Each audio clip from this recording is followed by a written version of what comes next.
Shri Bhupinder Yadav ji, Honorable Union Minister, Environment, Forest and Climate Change. Shri Tanmay Kumar ji, Chairman, Central Pollution Control Board. Shri B.K. Janjua ji, Honorable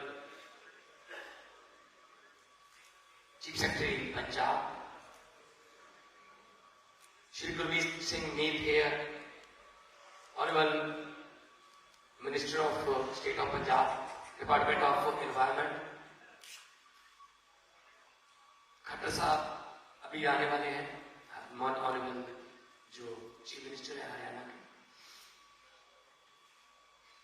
Shri Jayaprakash Dalal ji, honourable agriculture minister. जो ये function हो रहा है उसमें सभी का consent जो है वो हमें चाहिए. Shri doctor M Kutty, chairperson commission for air quality management. Shri Sanjeev Kaushal ji, chief secretary government of Haryana. Naresh Pal Gangwat ji, additional secretary ministry of environment, forest and climate change, government of India. और जितने भी एनजीओज, जितने भी मंचेस को आप रिप्रेजेंट करते हैं, आप सबका बहुत बहुत धन्यवाद भी है. आपका चला हुआ एक कदम हमारे सर माथे पर. आप लोग यहाँ इस जागरूकता मुहिम में पहुंचे. यहां से बहुत कुछ सीख कर इसको मल्टीप्लाई करना है नॉलेज शेयरिंग में. पराली एक पूंजी, पराली एन एसेट. कई सालों से पराली जो है वो नॉर्थ इंडिया का बहुत बड़ा मुद्दा है. और क्योंकि किसान जो है वो अपनी फसल उगाता है, उसके बाद जो उसका वेस्टेज, उसकी संभाल के लिए उसके पास कोई मैकेनिज्म सिस्टम नहीं है.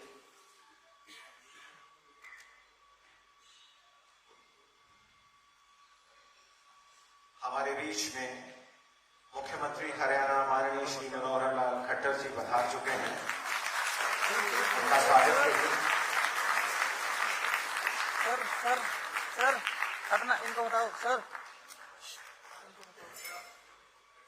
जी स्टिल बहुत लंबी उम्र है आपकी. अभी भी मैंने आपका नाम लिया तो आप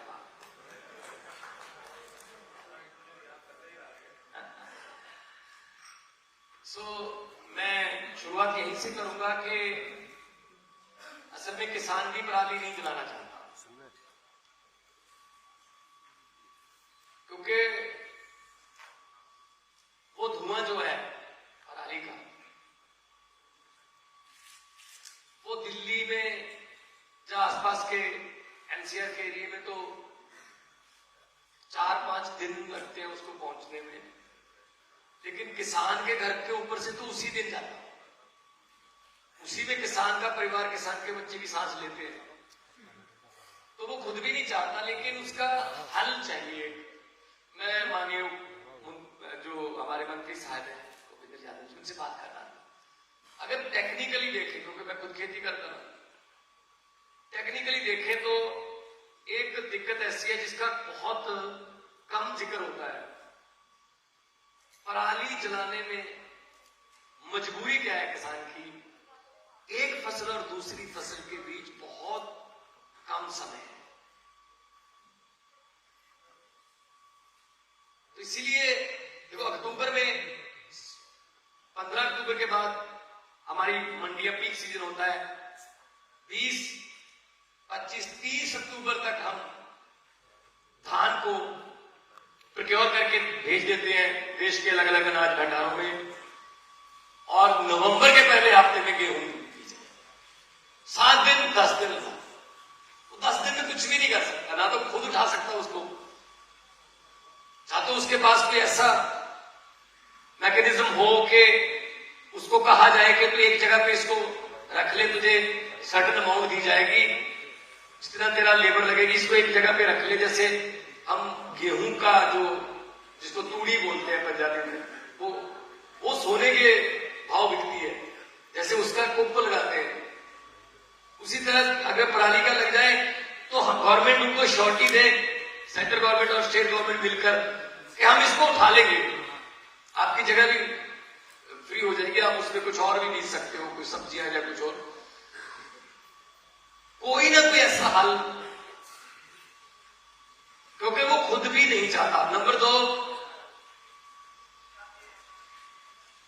जो कंपनियां आ रही हैं पराली से बायोगैस, खाद, बिजली का भी प्रावधान है, लेटेस्ट टेक्नोलॉजी आ गई है हमारे पास, है पंजाब में कंपनियां। अभी रिसेंट अगर मैं कहूं तो नेहरा काका के पास वर्गियो जर्मनी की कंपनी है, वर्गियो ने अपना प्लांट लगाया सर, 1 लाख मीट्रिक टन एक साल में चाहिए उनको पराली, 47,000 एकड़ में वो पराली जलने नहीं देते। लेकिन 47,000 सिर्फ एक कंस्टिट्यूंसी की पराली होती है सर, सिर्फ एक कंस्टिट्यूंसी की, क्योंकि हमारे यहां 75 लाख एकड़ में हमारा धान की पराली।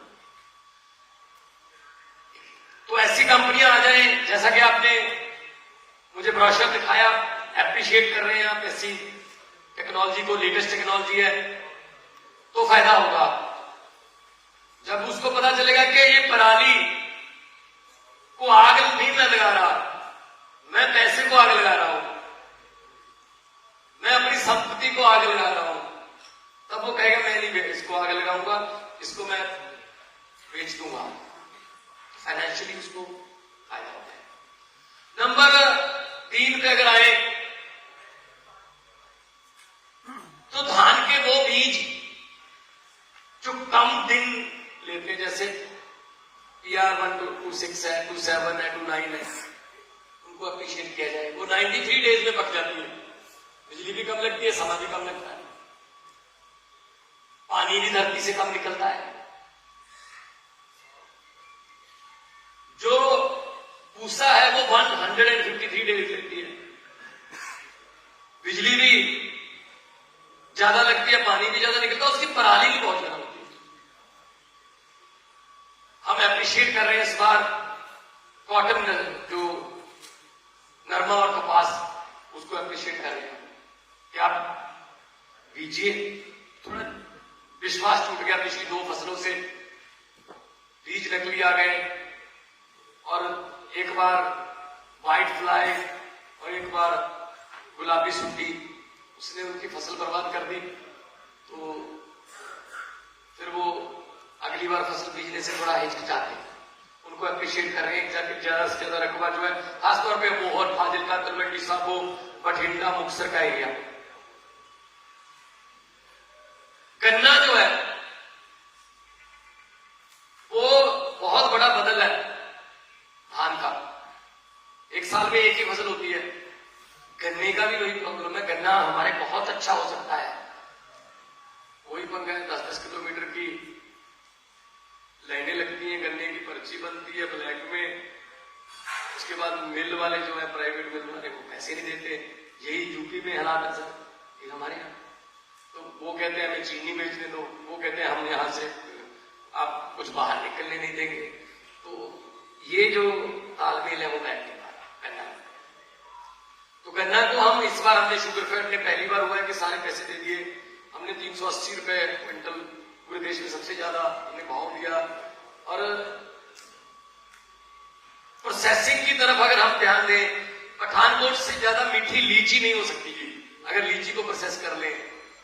अबोहर फाजिलका के किन्नूज को प्रोसेस कर लिया जाए, जलंधर के पोटैटो एंड टमाटो, कपूरथला का गार्लिक, पल्सेस, सनफ्लावर, मक्की, बाजरा, कौन सी फसल है जो पंजाब में उग नहीं सकती?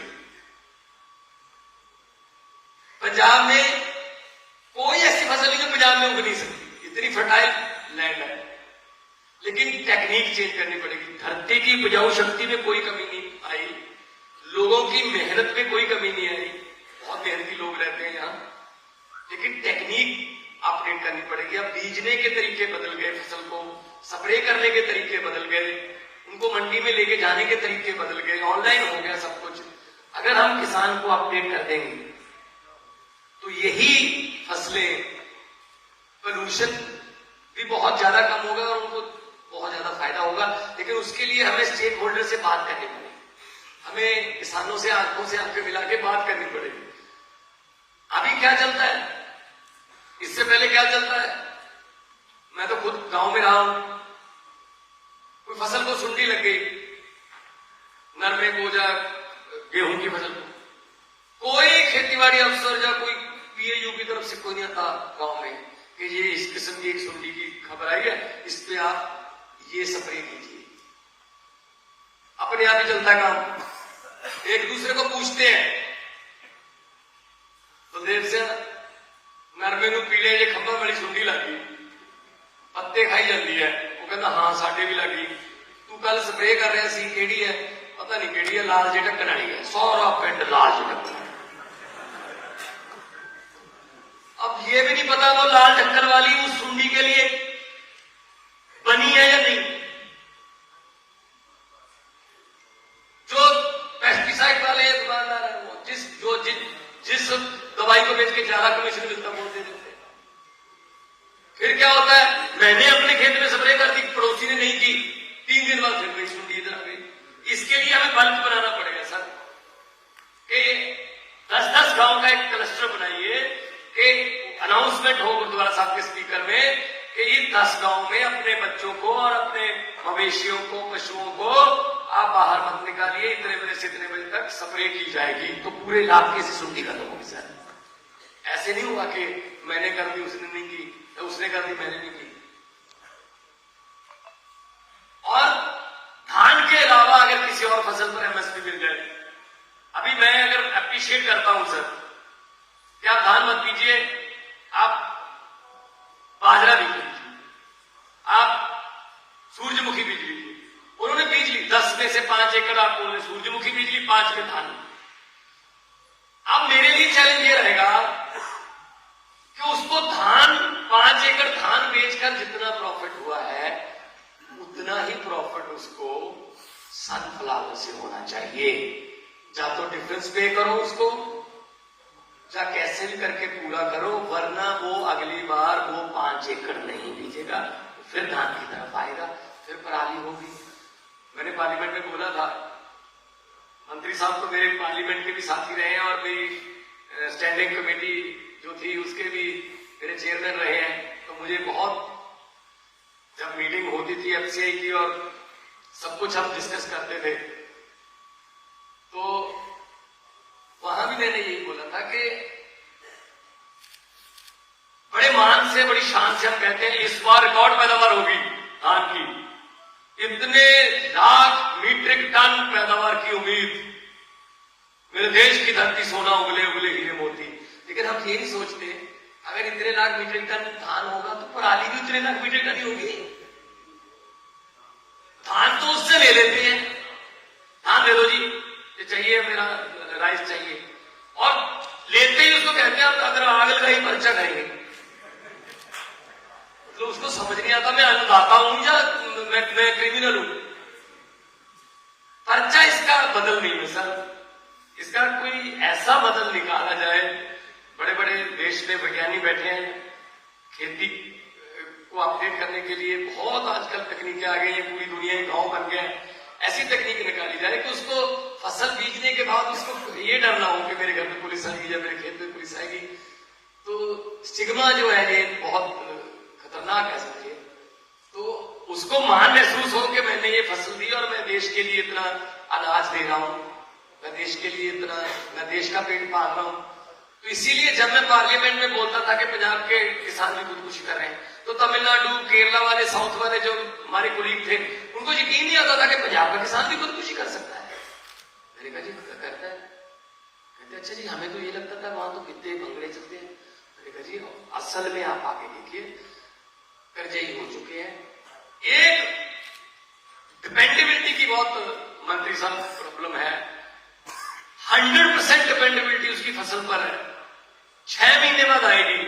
6 महीने से 2 दिन पहले आधे घंटे की ओलावृष्टि जब बेमौसमी बरसात हो गई, उसकी सारी कबीलदारी लाइन से उतर जाती, सब उसका मतलब हिसाब किताब बिगड़ जाता है उसका।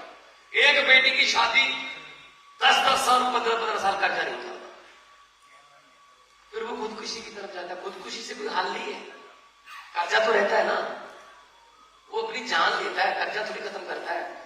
कर्जा बेटे पर आ जाता है, कर्जा वहीं पे रह जाता है। तो अगर उसको एक बदल भी दे दिया जाए कि धान भी बीज ले, पराली के तुझे पैसे मिलेंगे, ओके, उसका प्रॉफिट बढ़ गया। और आपके पास एक बदल है, आप डेयरी में आ जाओ, आप फिशरी में आ जाओ। श्रिम्प का हमारे यहाँ बहुत ही खासतौर पे जलालाबाद फिरोजपुर में बहुत बड़ा आजकल बढ़ रहा है इसका। श्रिम्प की जो वो रखते हैं, तालाब बन चुके हैं बहुत से। तो हमने एक सरकार किसान मिलनी की थी PAU में 12 फरवरी को। हमने किसानों को बुलाया, 15,000 किसान आ गए। हमने उनसे पूछा कि आप बताइए कितनी तारीख को नहर में पानी चाहिए, कितनी तारीख को नहर पानी चाहिए।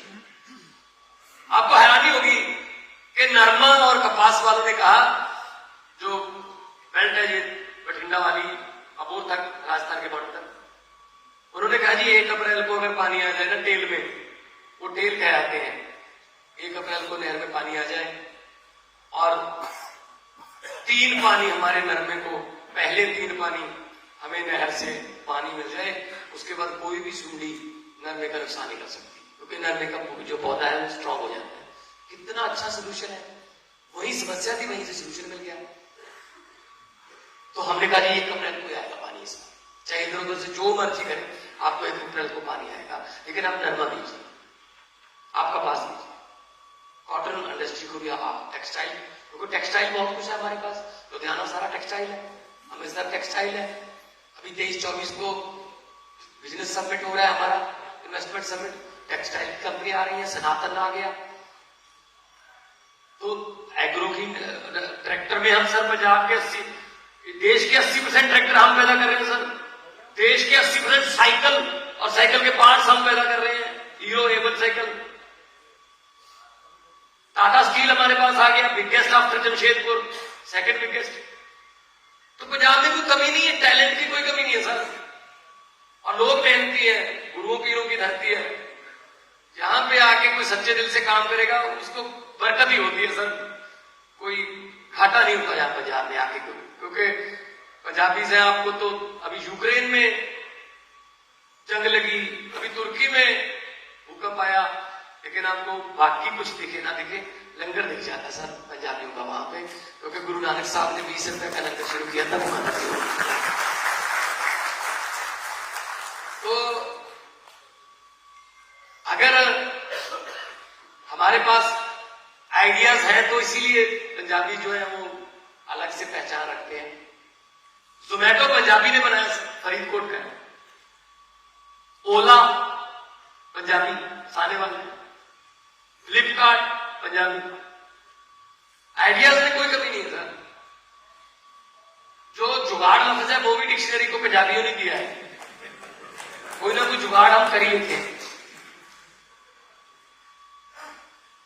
वो किसी कंपनी की, वो टूथपेस्ट की कंपनी थी, सेल बढ़ानी थी, तो पूरी मैनेजमेंट और जो उनके प्रमोशन के बोर्ड था वो सब बुला लिया उन्होंने कि सेल कैसे बढ़ाई जाए, आइडियाज दो। कोई कहे शाहरुख खान को ब्रांड एम्बेसडर ले लो, किसी ने कहा जी तेंदुलकर को ब्रांड एम्बेसडर ले लो, किसी ने कहा जी ये IPL की ब्रांड वो ले लो ब्रांडिंग।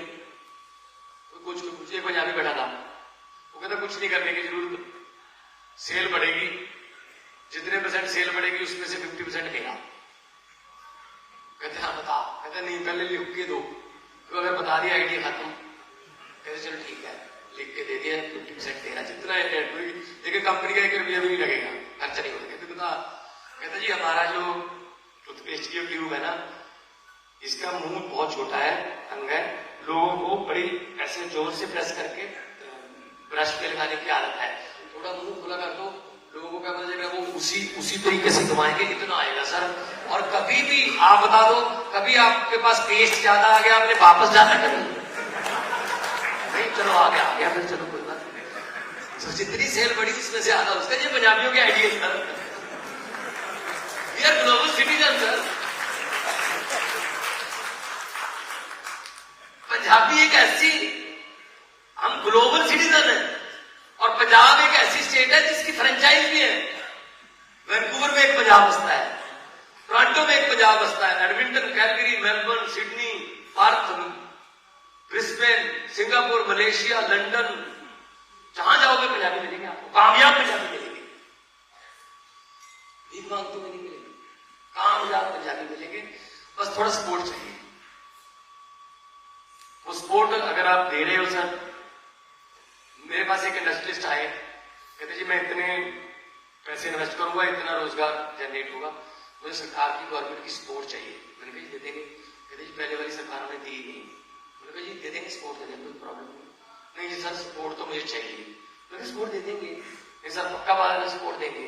मैंने कहा क्या सपोर्ट मांग रहा होगा? जैसे सर कहेगा बिजली का टैरिफ कम कर दो, CLU में हमें थोड़ा छूट दे दो, या जमीन की लीज कम कर दो, और क्या छूट मांग रहा होगा? मैंने कहा क्या, किस what kind of support you need? कह रहे बस तंग मत करना, ये सपोर्ट चाहिए। तो सर हमें भी सपोर्ट चाहिए,